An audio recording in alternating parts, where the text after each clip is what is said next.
двухфакторной авторизации и кражи личных ключей без применения социальной инженерии. Похлопаем им. Hi, thank you for coming. Today, we are going to present you bypass 2FA during private keys without social engineering and the introduction to 2FA assessing. So, these are basically the agendas for today, the talks today. So, okay, let's start. How to bypass 2FA? Well, you must get something user has. Generally, this could be either OTP or private keys, unless you found a way to disable the 2FA on the target.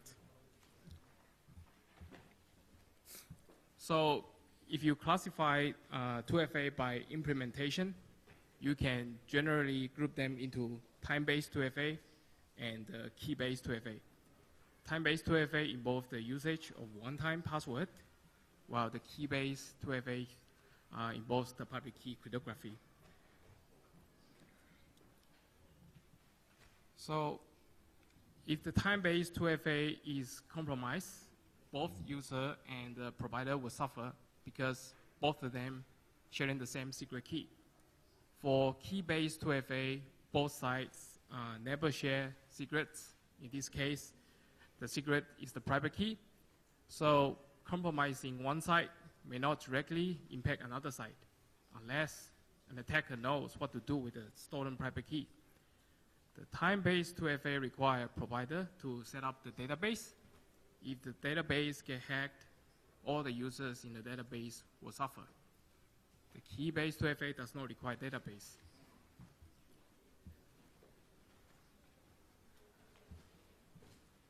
So for one-time password, as the name implied, it is the password that can only be used once. Therefore, theoretically, it is safe from replay attacks. You're probably seeing OTP every day, such as when you're doing internet banking or when you log into your online accounts. You can find OTP in SMS or in the voicemail or software token and hardware token. But the point is how to get somebody else OTP to bypass 2FA. Let's explore the various methodologies. As you may have heard, there are two types of one-time password, the TOTP and the HOTP. The TOTP is the time-based OTP, and the HOTP also known as the event-based OTP. They both using share keys and don't really require internet connectivity to work.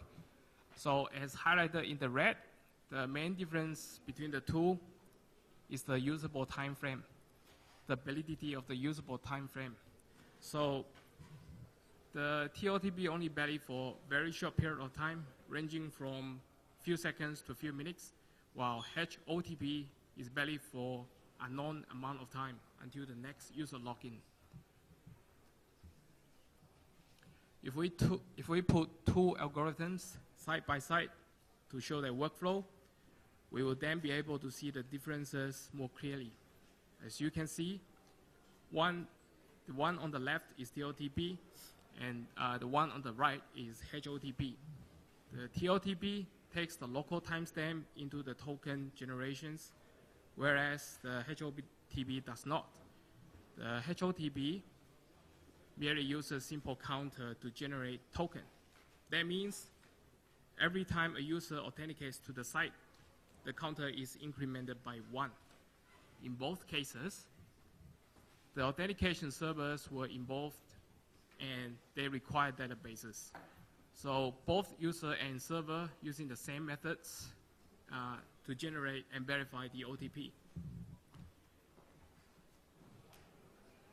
So there are quite a few ways to obtain OTP. Since we know how the OTP is made, let's start to get some OTP and we can bypass 2FA.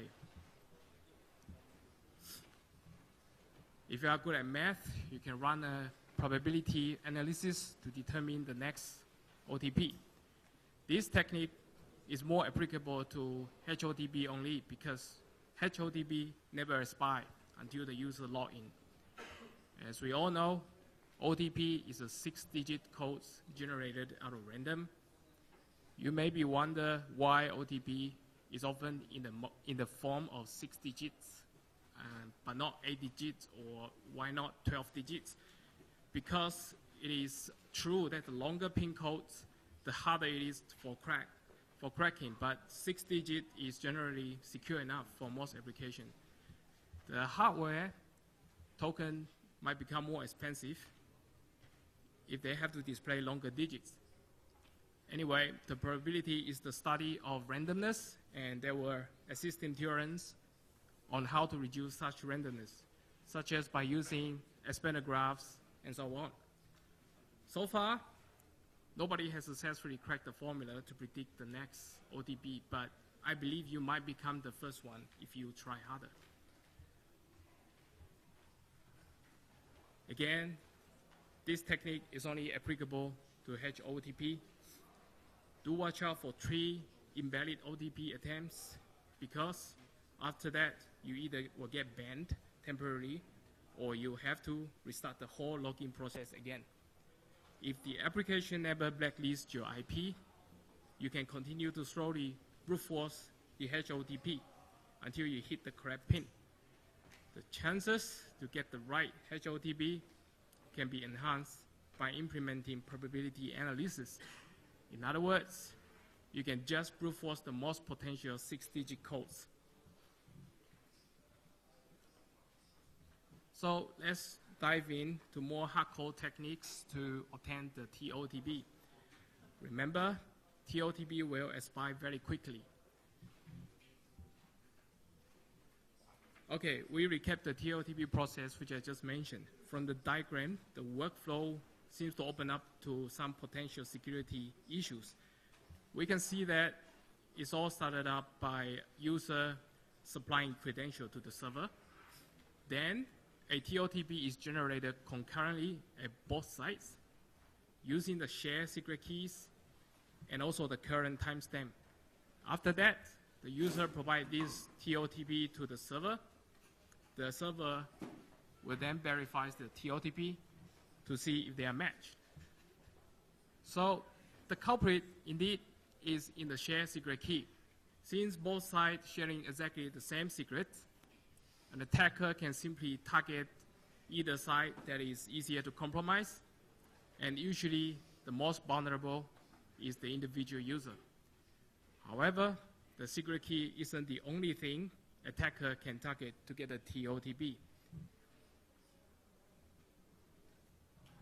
So if you manage to steal somebody's secret key, how do you use it to authenticate to the server? Well, first, you must use the stolen secret key to generate the TOTP. The easiest way is to use an authenticator. Let it generate the TOTP for you. Then you use the token to authenticate the site.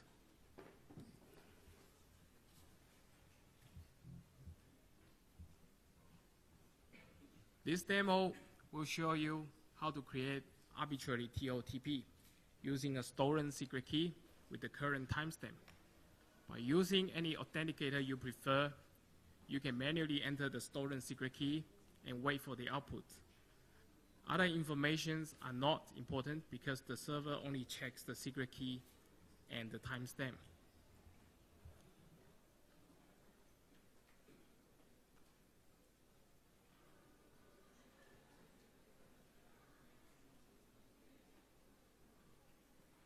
As you can see from the output, no matter what email addresses I enter, as long as the secret key is the same, the OTP that come out will always remain the same.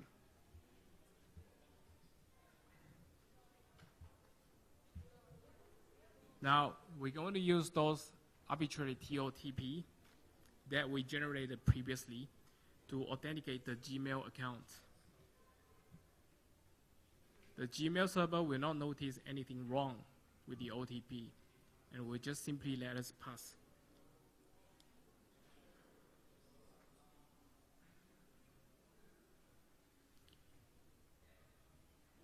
As you can see, when a user authenticates the server using this crafted TOTP, the authentication server is unable to detect any stolen secret key.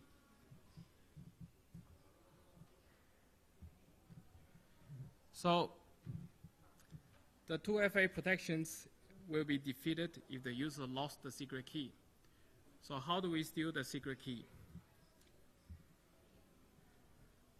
When the QR codes were leaked, they could be decoded almost immediately, and the secret key will be exposed. Have you ever used any online QR generator to create the QR codes? If you have, I hope you check the URL before you use it. In case they had the history of being blacklisted, it is not recommended to use third-party generator to produce QR code that contains sensitive information. What I'm referring to are those web services that takes user inputs and then process them at the server end. If for some reason you must use them, the safer bet is to use the JavaScript version that only runs on the client browser. So for example, Google API will send your secret key to the remote server. The site doesn't even reinforce SSL. So everything that's sent across the network will be in plain text. If someone eavesdrops on the network, now they could capture and see everything you sent. When implementing the 2FA, it's a bad idea to generate QR codes using Google Chart. In this case, the remote server also can access your cookies. That means the user had not only lost the secret key to the remote server, but also all their browsing history. In fact, you should never show QR codes to anyone unless they were encrypted. Many people like to print their QR codes in their t-shirt, having cool haircuts, or even having QR code tattooed to their body. In most cases, the QR code is merely encoded and not encrypted. An attacker can just have to figure out which type of QR code you use, then they just use the right decoder to decode them. Therefore, the QR code is not suitable to hiding any critical information.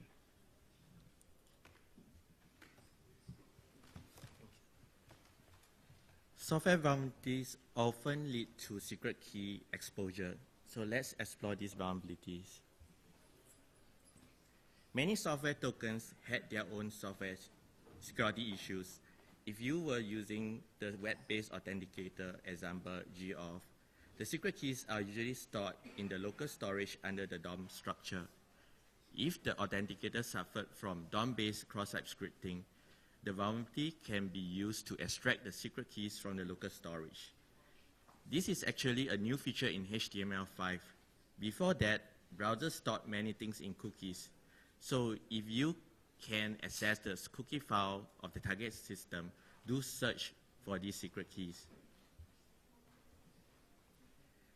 This is another real example of the secret key leak due to the vulnerability in the software token.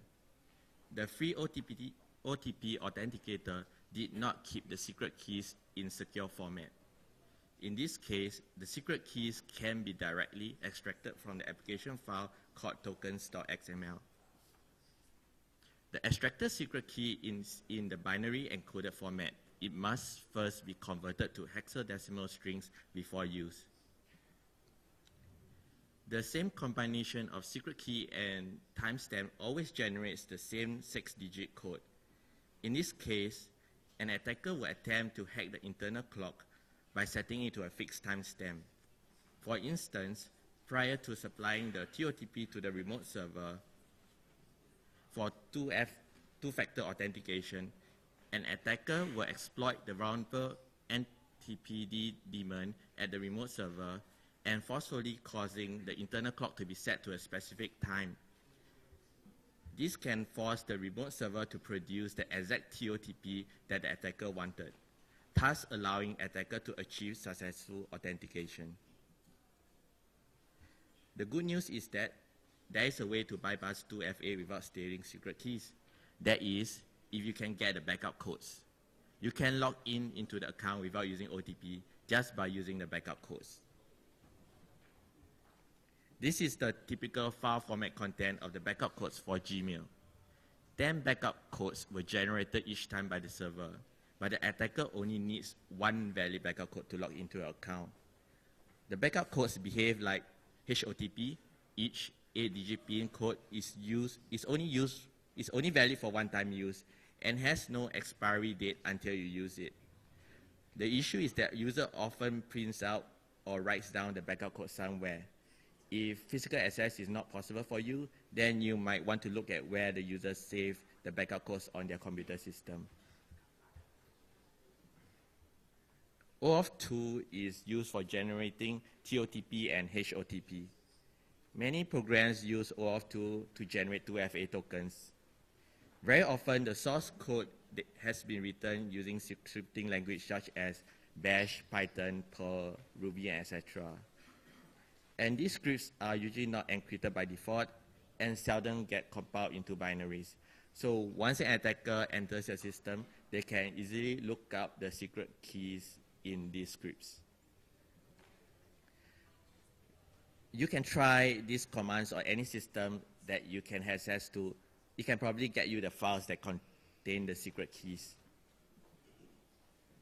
So far, we have mentioned 3 most prominent areas to obtain the OTP, such as stealing the secret key, manipulating the timestamp by exploiting the internal clock, hacking the database of the authentication server, and even bypassing the 2FA using the backup codes. So are there other ways to capture OTP? Yes, there are. So let's explore these techniques. This is a real-life example to get TOTP via social engineering attacks.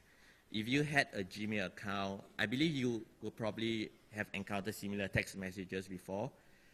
If you have ever replied to this type of SMS before, you might want to quickly change your account password and check if 2FA is still enabled on your account. So how does this attack work? Your Gmail address and mobile phone number is known to the attacker. The attacker will attempt to reset your Gmail password and trigger the OTP to be sent to your mobile phone. Then they will send SMS you something similar to what is showing in the screen and trick you to replying them. Once they have received the TOTP that you resent, they will quickly proceed to reset your password, compromising your Gmail account. Once your attacker is inside your email account, they can go to the security settings to disable the 2FA support.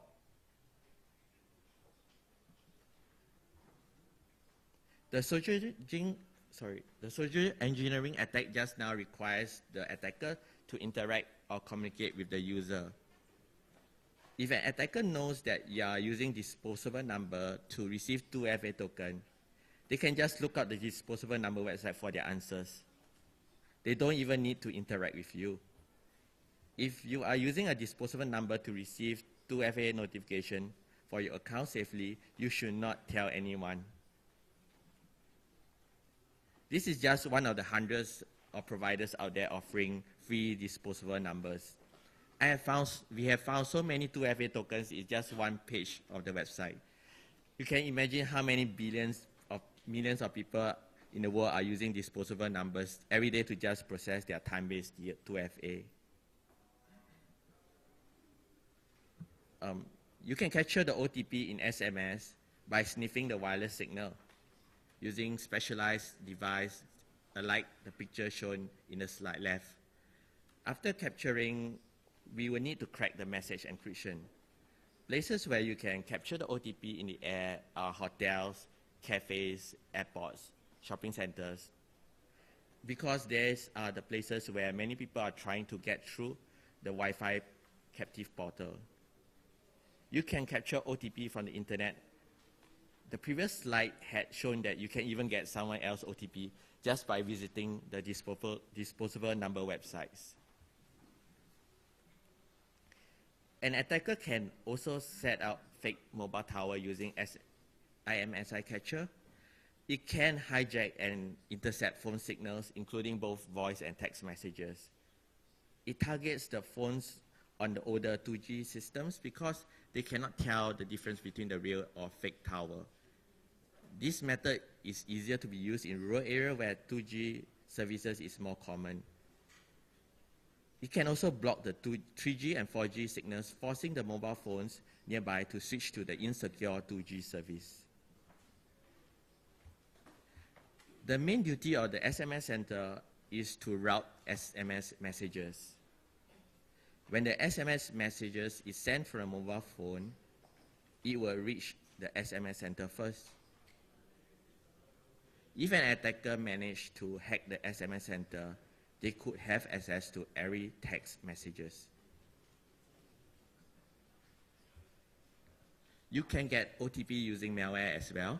For example, Bankoski is a Trojan that infects Android devices. Once this malware is installed on the Android devices, it will intercept the codes that form the two-factor authentication. You will then do at least two things. Communicate with the remote CNC server, secretly sending over the sensitive information. It can also call forward your text or voice messages to the attacker, meaning if the OTP is sent via voicemail, it's also defenseless against this malware. This malware infection works because in some countries, you can call forward your messages just by dialing a number. You can also get someone else's OTP by cloning their SIM card. This method only works if you have physical access to someone's mobile phone.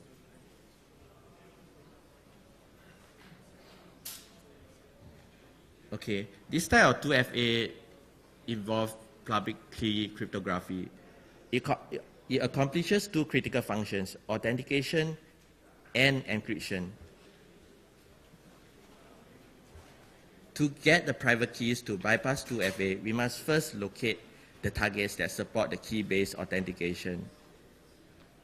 Most private keys are protected by passphrases.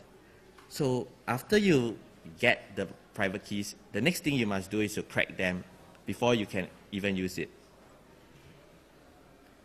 Where else can we find private keys? Private keys can be found inside certificate. A certificate can also contain public key as well as many other information. Certificates can be stored encrypted in the physical 2FA devices as well. Sometimes by mistake, users connect their USB tokens to computer and allowing them to be shared as map drives, network drives. And they also allow guest access.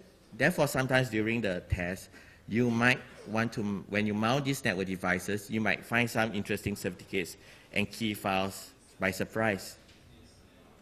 If you really couldn't get the passphrase, you can still extract some useful file info from the certificate. Let's say for a P12 certificate, you can use OpenSSL or Key2 to extract some file info. Sometimes a simple keyword extracted from the certificate, protected certificate, can give you a bigger picture of the target environment, for example, the domain name. So if the OTP and private keys are compromised, so who will suffer? What are the impacts?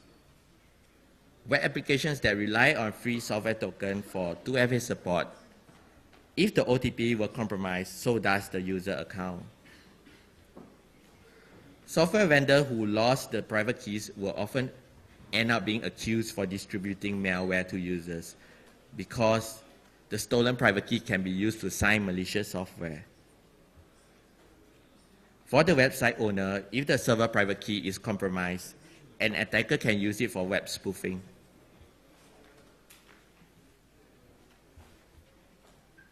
Two major issues with the public key authentication are the passwordless authentication and authorized key abuse. On the left of the screen, if you found this setting in your SSH config file, you might need to rectify immediately to enforce the password authentication. The screenshot on the right shows many entries in the authorized key files. Although having too many public keys may not directly cause any problem, however, in the case in future, if one of the public keys has been illegally added or one of the private keys has been reportedly compromised, and you were tasked to remove the affected keys immediately for all the system, wouldn't that be hectic for you? Let's say if there were 200 entries in a file, are you able to detect what is normal, not normal quickly? Therefore, it's recommended to keep the authorized key file neat and small.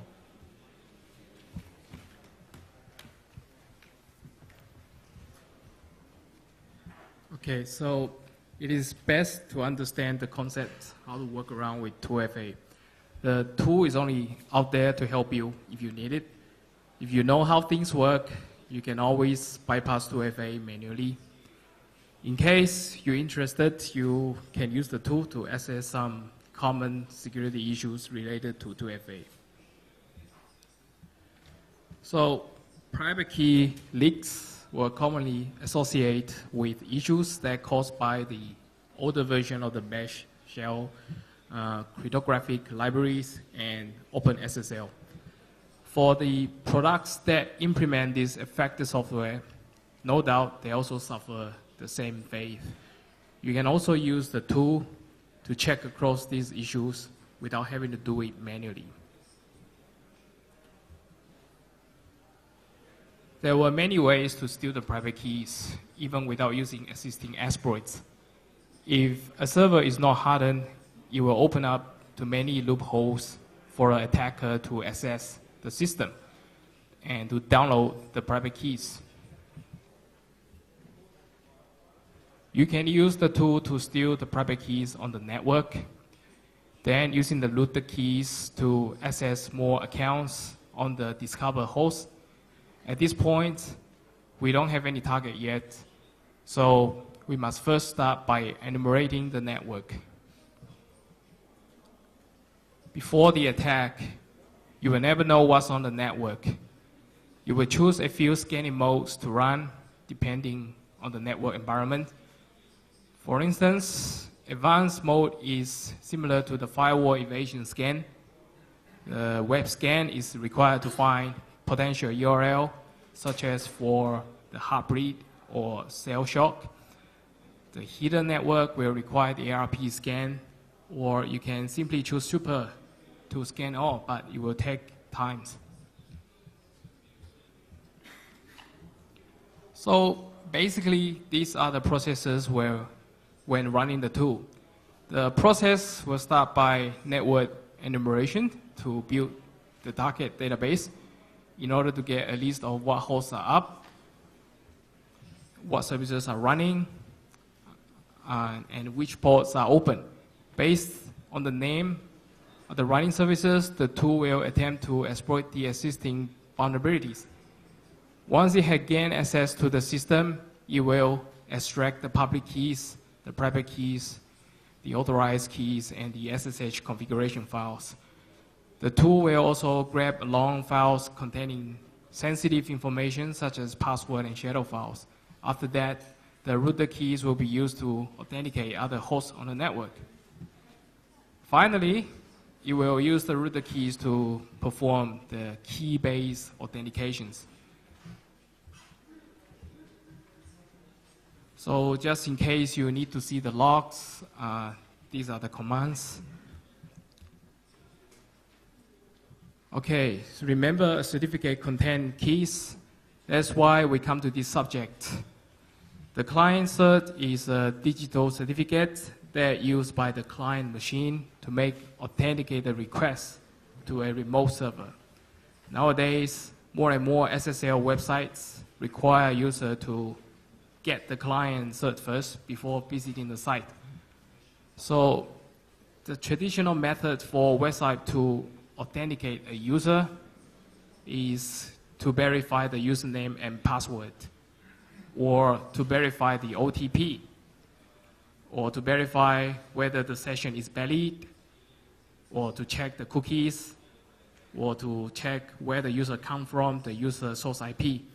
But these are the methods that are not effective, especially if the user is always on travels. Those web servers should have just implemented client-cert authentications.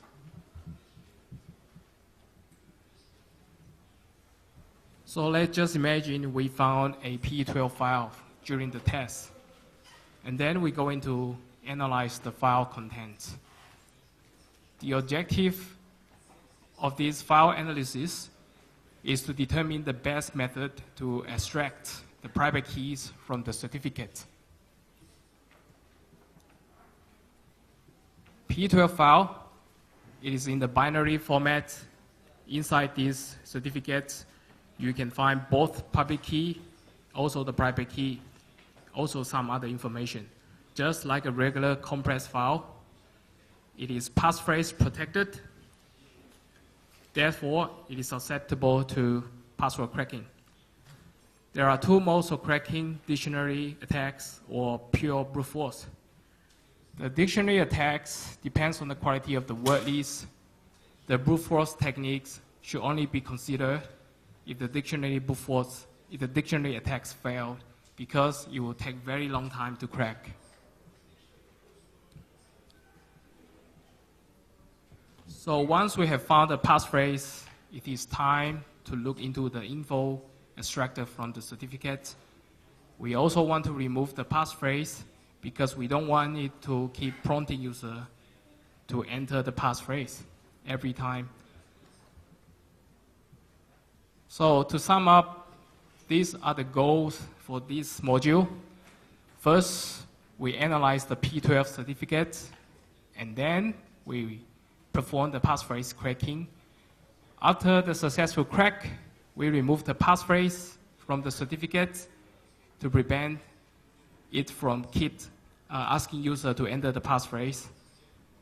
Then we proceed to extract both public key and also the private keys from the certificate. This is to get the server information from the keys. So from the public key, you can get the CNAME. Because this CNAME is important because it could be a clue to the target server.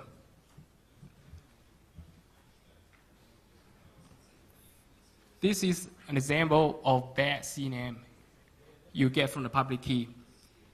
It is incomplete due to the missing top level domain. If the CNAME is badly configured, such as in this case, it has no top level domain name specified, we don't know whether it is .org, .net, or .com, and so on. And this is the problem with many certificates nowadays, especially self-signed certificates.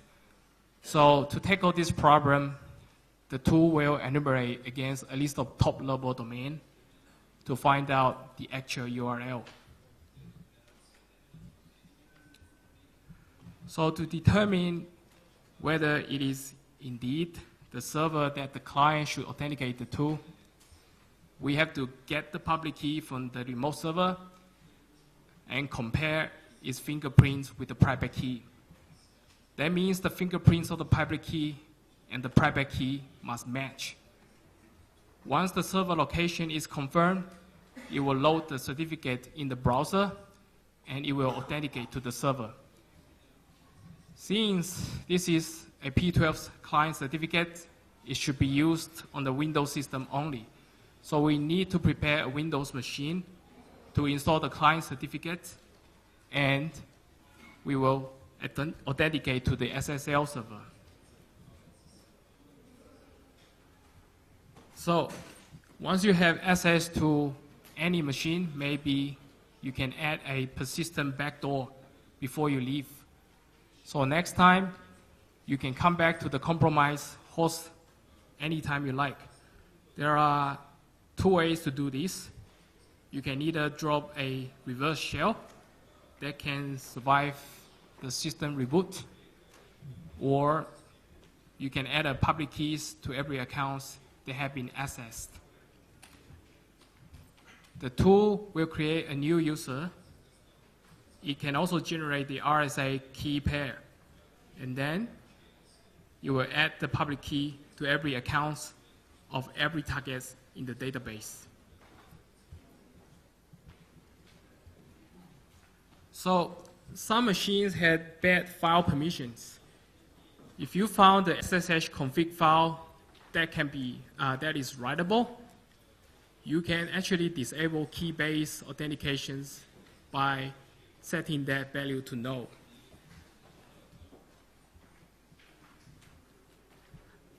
It doesn't matter how you have managed to exploit the system. if you are in the middle session, you can quickly call postmortem to do a 2FA attacks.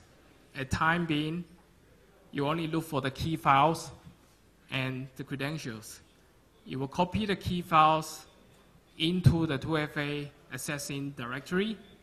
So next time, when the 2FA accessing starts, you will automatically get the keys from the previous session in order to perform the key-based authentications, which is also known as PKA.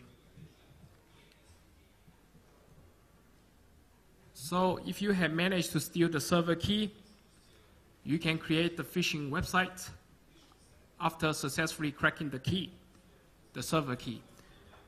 Since the victims are mostly client systems, this is essentially a client-side attacks. So with the cracked server key, you can create a phishing site. For example, you can use the phishing site to lure client system to download the malware. The phishing site will appear identical to the original site. The phishing site will be the same as the original site because they are having exact same certificate and domain name. Your browser will never check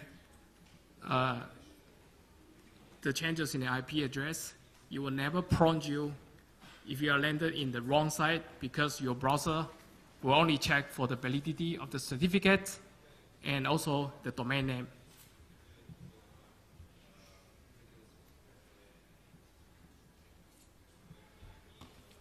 By the way, this is only one line command to set up the phishing scenario, as mentioned in the previous slide. The DNS spoofing is necessary in order to modify the A record of the DNS and force the domain name to be arbitrarily redirected to the phish site. So the client will then be secretly redirected to visit a phish site without noticing any differences. Because remember, the browser does not check the changes in the IP address. It does not even check whether the website had changed the content. So in order to prevent user feeling suspicious about the program, you can sign the program using the stolen certificate, the stolen server certificate. Remember, you have to crack the server certificate, server key first. There are a few tools out there which you can use to do this without checking the legitimacy of your certificate. Okay, see the 3 questions in the slide? Many people ask me those questions. Whether having those activities can give you any private keys. The answer, unfortunately, is no for all questions, because private key will never leave the machine. If it does, then the network protocol have a serious design flaw. So this is more for red teaming. If you are performing red teaming, and let's say you had stayed inside a victim's network for quite some time, and I believe by then you have hacked many machines. You have also obtained many sensitive files. But can you show that the moment you're walking past the security guardhouse, nobody will stop you? You cannot just save all the hack files in your USB drive and then encrypt them. And then you think that encryption is the right solution. This is not good because the guard can take away your USB drive if they suspect you and hand you over to authority. And it's only a matter of time. The authority can decrypt your drive. So the best way is for you to send those files out securely while you are still inside the victim's environment. Okay, you can build a secret tunnel to send out the files using the stolen private keys. The greater the chain value, the longer the SSH tunnel. you see the commands is at the bottom of the slide. Let's say you can access to the user 1 account, and the user 1 can access to the remote server by key-based authentication. Let's just imagine the remote server is on the internet, and there's no corporate firewall blocking the connections. It will only take you one line command to create that tunnel, so you can send files out to the internet. So how do you protect the private keys? Don't use the passwordless key-based authentication. Don't store the passphrase on the computer. Try not to use the same key. Try not to use the same password on many machines. Do not share your keys or password with anyone, and always remember to encrypt your keys. How do you protect your DNS server? You need to consider using DNSSEC. It works by signing each DNS request with a certified signature to ensure authenticity and to also prevent fake requests. You can also try to shorten the time to life, the TTL. And you can also regularly clearing the DNS cache of the local machines. If you can remember the IP address of the critical system, it will be good. Else, you may use host files to hardcode those critical IP address that you do not want them to change. Because host file is always checked first before the DNS record. You should never trust your browser, because your browser will never check the IP address changes for you. You will only check the domain name, and you only check the certificate. If you suspect your keys or your certificate have been stolen, please inform CA to revoke the certificate. You can remove the affected keys from the systems, and also check the SSH config files.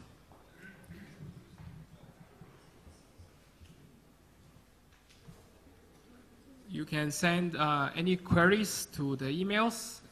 The links for the tools is on the slide. Does anyone have any questions?